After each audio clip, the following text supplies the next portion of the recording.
Bonjour, quelle joie de vous retrouver après toutes ces semaines d'absence.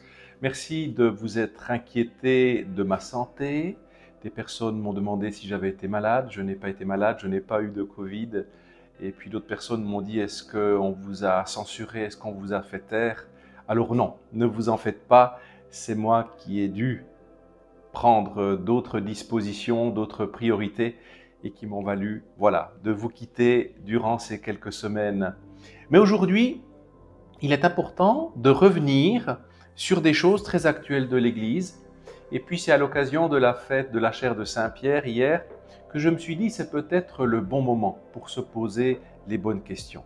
Tout d'abord, pour revenir à la source de ce texte, nous voyons ici que Jésus demande à ses apôtres pour le monde, qui suis-je? Et nous voyons que ça part dans tous les sens. Donc la nature du Christ n'est pas encore tout à fait claire pour eux. Mais lorsqu'il pose la question à Pierre, Pierre, animé par l'Esprit Saint, lui dira « Tu es le Christ, le Seigneur, le Fils de Dieu ». Et c'est là où Jésus lui dira « Ce n'est pas toi qui dis ça, c'est pas par ta propre faculté de déduction, mais c'est par mon Père, donc par l'Esprit Saint, par cette intuition divine que tu peux aujourd'hui le professer. » Et c'est très important que ce rôle de Pierre soit toujours celui qui affirme les choses, qui définit les choses devant le monde, quitte souvent à perturber le monde.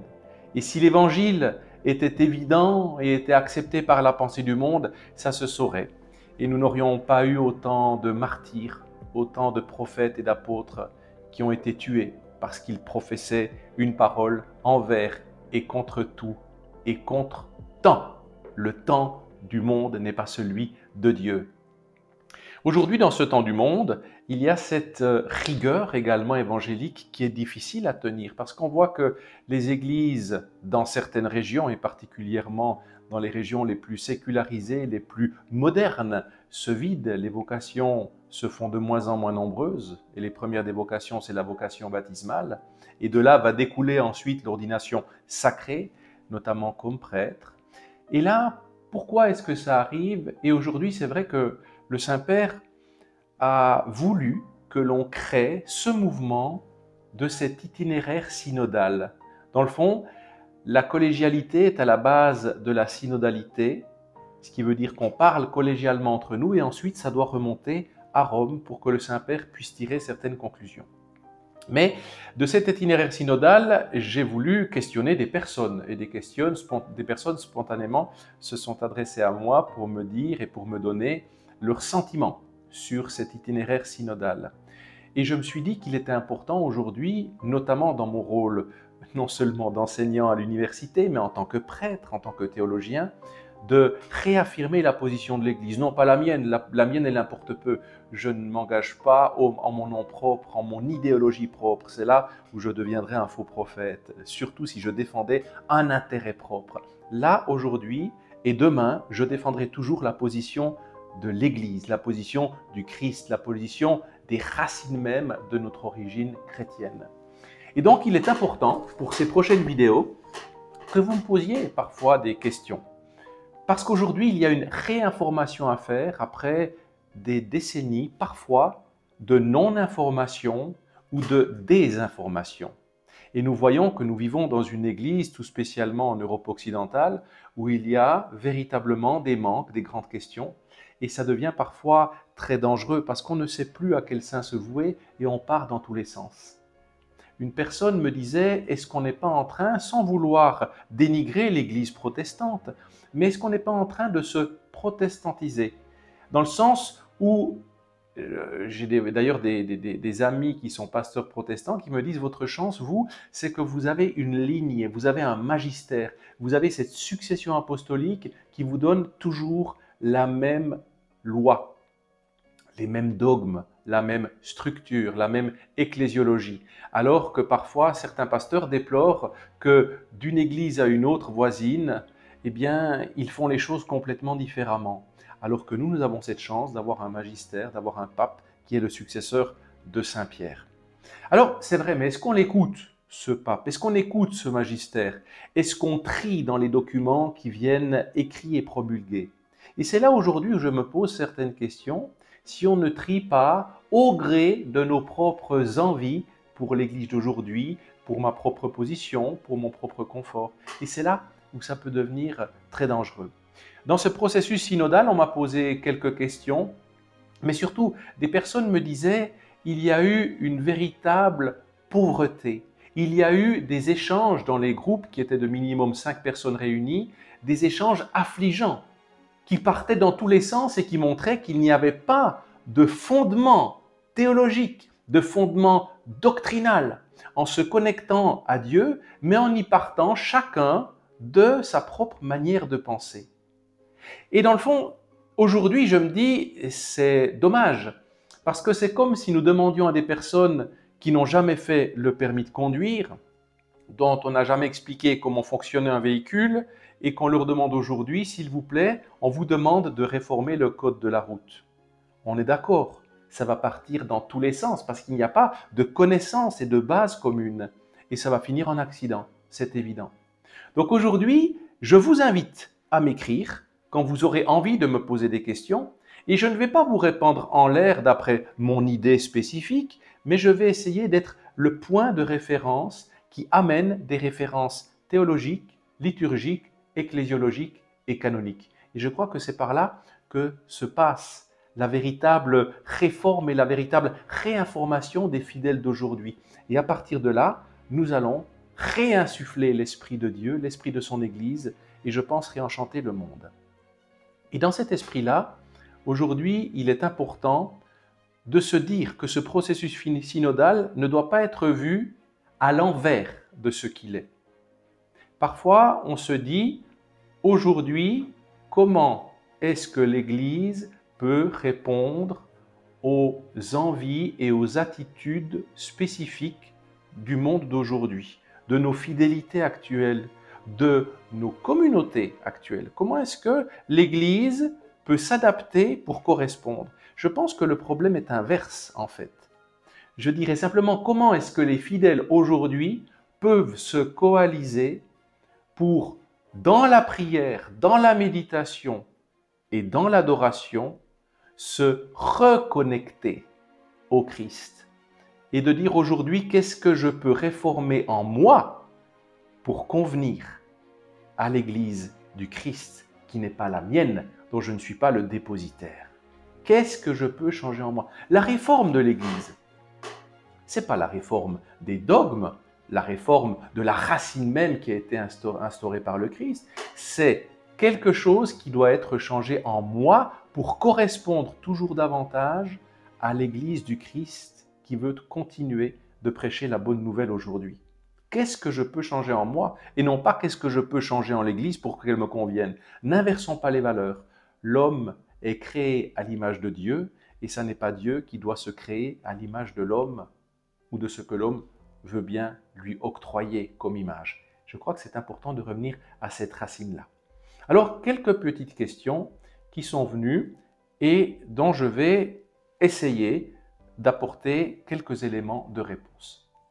Tout d'abord, dans ce synode, il y a eu des questions, je dirais, très existentielles, je dirais même d'ordre très personnel, en voyant quand on manque de monde, on se dit peut-être qu'on ouvre les voies à certaines nouvelles opportunités et ça permettra d'avoir davantage de monde dans nos églises et de ministres de l'Église. Alors, il y avait tout d'abord une question qui disait, peut-on abolir le célibat des prêtres? Alors, la réponse est oui, on pourrait l'abolir, parce que ça n'est pas un dogme, mais c'est une règle ecclésiastique qui est issue de la réforme grégorienne, qui a été véritablement figée au moment du deuxième concile du Latran, au début du XIIe siècle, et cette règle-là persiste jusqu'à aujourd'hui. Alors il y avait plusieurs raisons à cela, il y avait aussi des raisons qui étaient très humaines pour que l'on vienne véritablement à vouloir promulguer ce célibat des prêtres comme règle ecclésiastique. Mais en même temps, nous avons vu, outre tout ce qu'on a pu dire que le célibat pouvait déclencher des pathologies et tous ces problèmes de pédophilie, je pense que c'est un faux débat. Quelqu'un qui est malade, il sera malade en tant que personne célibataire ou en couple. Ça, c'est la première chose. Un célibat librement consenti est quelque chose qui est un don de Dieu. Et je pense que le Saint-Père, que le Collège des évêques et des cardinaux est toujours très clair là-dessus.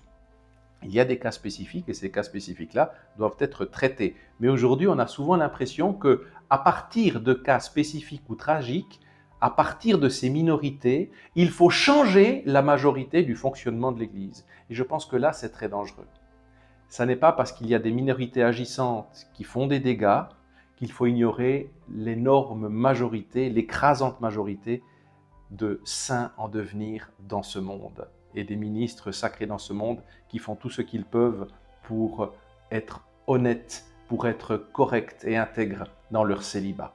Et d'ailleurs, nous voyons que même les derniers papes, même notre Saint-Père François défend farouchement le célibat des prêtres. Donc oui, sur le fond, nous pourrions le changer, mais je pense que la ligne aujourd'hui, depuis pratiquement un millénaire, n'est pas du tout prête à cela et nous sentons que les papes, ne serait-ce qu'au XXe siècle et maintenant au XXIe siècle, continuent de maintenir cette volonté-là. Donc à mon avis, il faut arrêter de trop se battre pour ça. Ça n'arrivera sans doute pas de notre vivant. Et là aussi, c'est sous la conduite de l'Esprit Saint que les choses doivent se mener et non pas sous les pressions idéologiques ou à visée humaine. Deuxième question, pourra-t-on ordonner des femmes? Vous savez que ça fait des dizaines d'années que maintenant ce cheminement se fait dans la société. Non pas beaucoup au Vatican, mais surtout dans la société, en se disant, et je crois que c'est issu quand même de cette volonté qui était à la base, je pense, très légitime de vouloir l'égalité entre l'homme et la femme, mais qui a abouti à des désastres parfois en niant la spécificité d'un sexe ou de l'autre, ou en niant la complémentarité de l'un et de l'autre, et non plus en les mettant en face comme très complémentaires et de nature différente, mais comme des concurrents qui s'opposaient et qui voulaient concourir aux postes les plus élevés. Et je crois que l'Église aussi, donc les communautés, parfois partent de ces idéologies-là pour essayer de dire on aurait plus de vocation si la femme pouvait être prêtre. Alors là, on n'est plus du tout dans le cas de figure du célibat, nous ne sommes plus dans une règle ecclésiastique, mais nous sommes dans quelque chose qui est beaucoup plus profond, et là qui est inspiré directement par l'agir même du Christ, qui n'a jamais ordonné une femme apôtre. Même sa mère, qui était la première en chemin et la dernière sur le pied de la croix, eh bien, non seulement il ne l'a pas prise et nommée comme apôtre, mais elle n'a surtout rien revendiqué de place d'apôtre. Et je pense que ça n'est pas du tout la dénigrer que de dire que sa vocation est autre qu'une vocation d'apôtre.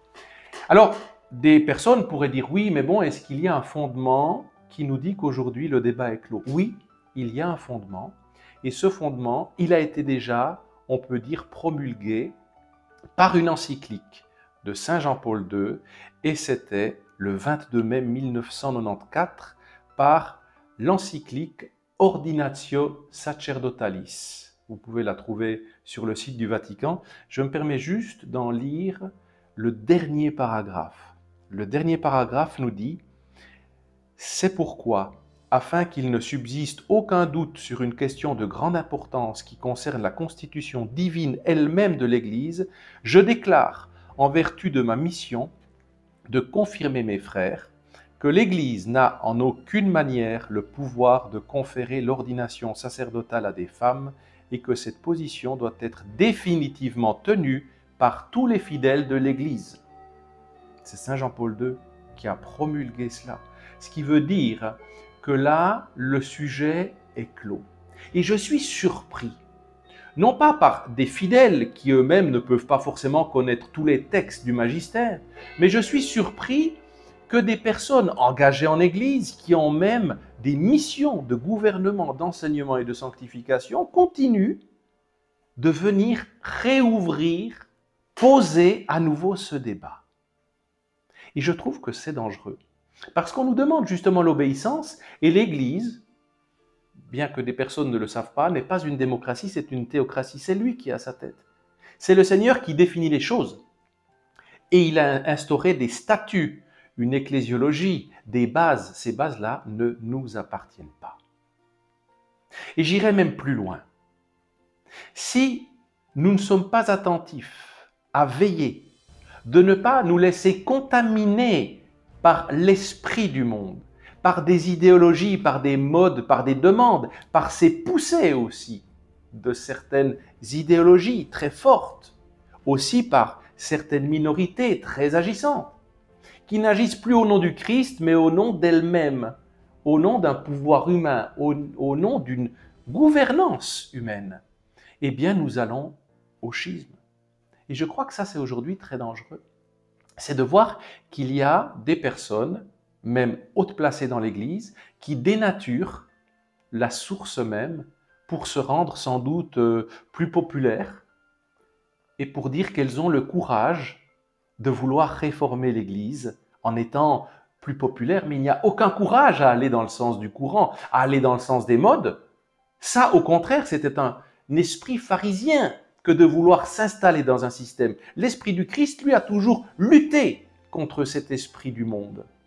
Et c'est pourquoi il nous a dit « Je vous envoie dans ce monde, mais vous n'êtes pas du monde. » Souvenons-nous-en, nous ne sommes pas de ce monde, de la manière dont nous présentons l'Église, de la manière comme nous professons la bonne nouvelle. Il y a une rigueur, et j'ose employer ce terme, une rigueur à défendre des droits et des devoirs, à défendre des commandements, à défendre des dogmes. Et je crois que l'amour du Christ, l'amour de Dieu, comme l'amour de n'importe quel parent, s'incarne dans des droits et des devoirs, dans l'exposition de limites et de dangers. Et non pas de dire à son enfant, pour se rendre populaire à lui, pour pas qu'il nous pose de problèmes, pour pas qu'il y ait trop de discussions, de lui dire « fais comme tu veux ». Construisons ensemble la loi du monde, la loi anthropologique, la loi divine, la loi naturelle. Non, il y a quelque chose qui a été établi et cela ne nous appartient pas. Ce qui nous appartient dans notre libre arbitre, c'est de refuser cela. On peut refuser ces statuts divins, mais à ce moment-là, on ne se reconnaît plus chrétien. On ne prétend plus à des postes en Église. Et c'est important ça, c'est de se dire la parole que je porte, ça n'est pas la parole de l'abbé Romain. C'est la parole d'un prêtre catholique qui se reconnaît souvent en porte-à-faux avec l'esprit du monde. Mais l'esprit des prophètes, des apôtres et du Christ nous a enseigné qu'il faut être prêt à se martyr. Il ne faut pas chercher à contrecarrer l'esprit du monde, mais il faut l'éclairer en montrant toujours le nord dans cet esprit du monde. Donc aujourd'hui, voyez-vous, dans ce processus synodal qui nous dit comment est-ce que l'Église d'aujourd'hui peut se rendre plus accessible, qu'est-ce que vous souhaitez pour elle, c'est surtout de dire qu'est-ce que je suis prêt, moi, à lâcher pour elle. Qu'est-ce que je suis prêt, moi, à changer dans mon esprit et dans mon cœur pour elle. C'est une dynamique différente. Et c'est de dire qu'est-ce que le Christ aujourd'hui me demande, qu'est-ce qu'il me dit pour son Église d'aujourd'hui, et non pas comment est-ce que moi je peux modifier son Église pour la rendre plus attractive, pour la rendre plus stimulante. Et je pense que là, c'est également un très grand danger. Dernier point. On m'a posé la question si il y a la possibilité de vivre de plus en plus facilement des célébrations de la parole, donc des liturgies de la parole, animées par des personnes laïques ou par des diacres, mais avec distribution de la Sainte Communion. Alors, c'est possible, mais de manière exceptionnelle, et il faut expliquer les tenants, les aboutissants. Pourquoi? Parce que le repas eucharistique est intimement lié à la liturgie eucharistique. Pourquoi? Parce qu'il y a tout un développement dans la liturgie de la messe, avec un moment d'accueil, de liturgie de la parole où on échange, on écoute la parole de Dieu, la liturgie eucharistique où nous célébrons le dernier repas de Jésus, faire cela en mémoire de lui, avec le prêtre qui agit en la personne du Christ tête, et ensuite la communion avec l'envoi. Et il est important de nous souvenir que la communion est intimement liée au dernier repas, à l'offrande du peuple. Le danger est de dire, voilà, on enlève le Christ dans cette phase de dernier repas et on en vient juste à la distribution du repas. On sépare toute une dynamique, tout un développement, source et sommet de toute vie chrétienne, et c'est extrêmement dangereux parce que des personnes aujourd'hui disent, dans le fond, j'ai vécu une belle messe, parce que les personnes ne vont pas dire une liturgie de la parole, pour elles, une célébration à l'église, c'est une messe, j'ai vécu une belle messe, j'ai pu communier, et il n'y avait pas de prêtre. Et de là à dire, mais pour communier, nous n'avons plus besoin de la figure même du prêtre, il n'y a qu'un pas. Et lorsqu'on enlève le prêtre, avec la consécration des espèces dans cette célébration, c'est en même temps mettre l'Église et mettre le Christ au deuxième plan. Et ça serait très dangereux aujourd'hui de pousser ça sous une forme ordinaire. Bien sûr que parfois, il y a des lieux très étendus où on manque de prêtres. Ça peut arriver que l'on doive procéder à une liturgie de la parole sans prêtre, avec distribution de la communion, pour que les fidèles puissent tout de même avoir l'Eucharistie. Mais, je crois qu'il y a plusieurs mais qu'il faut placer. Premièrement, il faut expliquer et tenir la source exceptionnelle de cette pratique. Pour dire, dans le cas normal, nous célébrons une liturgie eucharistique suivie de la messe. En tout cas, dans le lieu où se rassemble la communauté au niveau de l'église. Si on va porter la communion à domicile, c'est autre chose. Là, on parle du lieu où la communauté se rassemble, l'église paroissiale, la chapelle. Premièrement, maintenir ce lieu de la communauté où le Christ se rend présent, et le Christ se rend présent spécifiquement au moment de l'Eucharistie par l'intermédiaire de la figure du prêtre, et ça, c'est à tenir comme inaliénable. La deuxième chose, c'est de dire qu'il faut absolument qu'une liturgie de la parole ne soit pas assimilée ou structurée de la même manière qu'une messe. On ne doit pas singer une messe, parce que justement, on serait en porte-à-faux. On biaiserait complètement la structure même et la nature même de cette liturgie de la parole.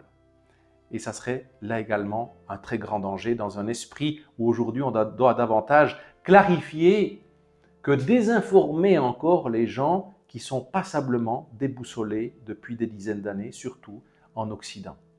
Et troisièmement, la place de la présidence. On a toujours un siège de présidence dans une église.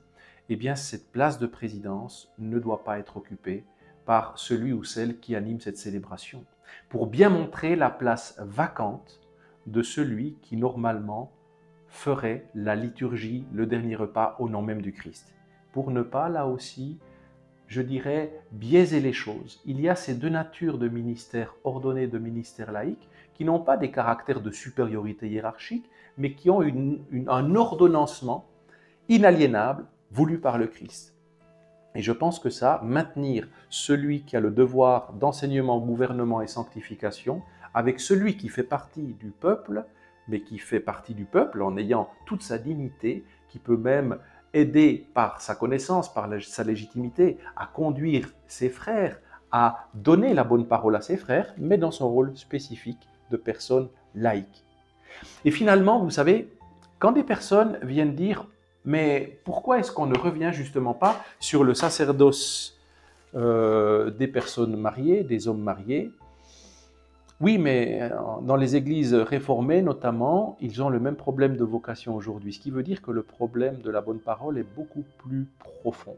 Et je crois que si on pense en tant que performance d'entreprise ou à remplir des places simplement, donc à visée humaine, une église qui deviendrait une église professionnelle dans un fonctionnement, je dirais, quasi de trust, avec des performances, des organisations, etc., elle dénaturerait là également la figure du Christ. Si le Christ nous donne aujourd'hui de voir un manque, ça n'est pas que l'ordre n'est plus attractif, c'est sans doute que nous ne faisons plus ce que nous devons pour rendre l'ordre à nouveau dans l'esprit du Christ. Les vocations sont là, les vocations viendront, mais si nous biaisons ça et nous ne voyons plus l'Église avec un regard divin, mais avec un regard humain, et contaminé parfois par des idéologies et des modes humaines, eh bien c'est naturel, c'est normal que des personnes n'aient plus envie de s'engager pour elles, parce qu'elles y voient une entreprise, en plus une entreprise qui part à volo souvent, parce qu'elle se fait contaminer par l'esprit du monde, alors que nous devons redonner l'Église au Christ. Et si nous ne nous sentons pas de répondre à cette exigence, eh bien je crois qu'il faut avoir l'honnêteté de dire, eh bien je vais peut-être former mon propre mouvement spirituel, mais au moins je m'engagerai moi-même et je ne dénaturerai pas quelque chose, une église qui ne m'appartient pas et dont je ne suis plus le saint dépositaire, mais dont je suis un fonctionnaire, et un fonctionnaire qui trie encore sur le volet pour convenir au monde, pour que je ne me fasse pas rejeter par le monde. Oui, aujourd'hui, nous avons à nous dire, le sacerdoce, et je le constate tous les jours, c'est une radicalité, tout comme celui ou celle qui se destine à sa famille. C'est une radicalité. Il y a un renoncement à faire. C'est normal que si quelqu'un s'engage en Église tout en ayant une famille, son cœur est partagé. C'est normal.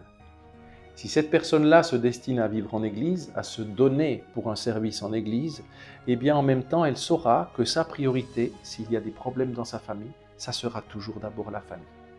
Et c'est naturel. Et c'est là aussi où la volonté de Dieu nous dit il y a des différences de nature, des différences de priorité aussi dans nos engagements et dans nos devoirs humains. Alors que celui qui est censé incarner l'agir in persona Christi capitis, donc en la personne même du Christ, n'aura pas son cœur partagé. Il devra faire tout pour que son cœur soit uniquement dévolu à Dieu et à sa communauté. Sans partage, sans biaisement. C'est exigeant. C'est une recherche de chaque instant. Tous les jours, je dois redire mon oui à Dieu, mon oui à l'Église. Ça fait partie de renoncement. Mais je crois qu'aujourd'hui, il est important de dire nous avons des droits en tant qu'être humain, en tant que fidèles, mais n'oublions jamais les devoirs. Et puis, la dernière question, ça n'est pas de dire il est bon que nous fassions ça pour l'Église, pour qu'elle corresponde mieux aux attentes du monde, aux besoins du monde, mais la question fondamentale est de nous dire est-ce que je peux le faire? Et si des écrits, si une tradition, si des dogmes, si une morale, si une doctrine s'y opposent, ce n'est pas à moi de la revoir et de la réformer. C'est au contraire que cette doctrine a quelque chose à me dire pour aujourd'hui et que s'il y a un manque, c'est sans doute que moi, je me suis éloigné de cet idéal proposé par le Christ pour répondre à mon idéal personnel en tant qu'être humain.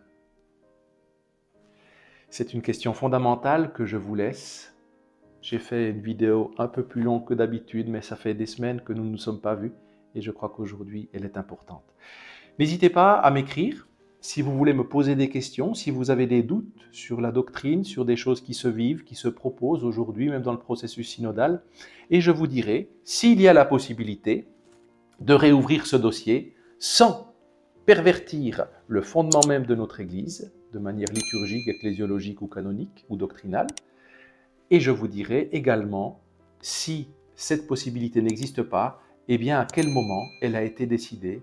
Et je pense que si elle a été décidée, si elle a été dogmatisée et si le cas est clos, eh bien il serait pervers, voire malhonnête, de vouloir revenir et de rouvrir le dossier alors que ça ne nous appartient pas. Que celui qui a des oreilles entende.